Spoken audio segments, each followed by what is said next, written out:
छप छप नदिया के पानी जैसा दिल हिल कोर जाता। तोहर मिठ मिठ बोलिया दिलवा में बिसरी घोर जाता।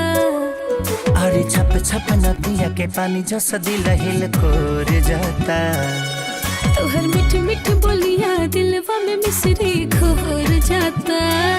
कोमल उठावा के मीठी मुस्कानावा हो बड़ा बुरा हाल करता। तोहर प्यार के खुमार है सजनावा हो बड़ा बुरा हाल करता। बड़ा बुरा हाल करता।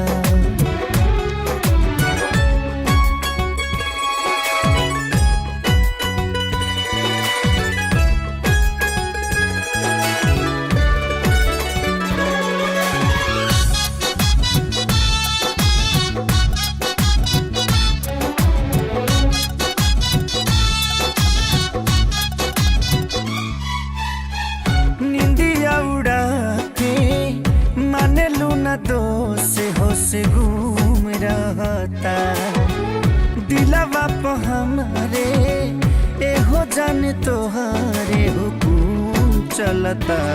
जब हंसेला ये करे जा मन हेरा जाला। तोहर नैना से नैना मोर घेरा जाला। चोरी चोरी रखतारा जे ध्यानवा हो बड़ा बुरा हाल करता। कोमल उठावा के मीठी मुस्कानावा हो बड़ा बुरा हाल करता। बड़ा बुरा हाल करता।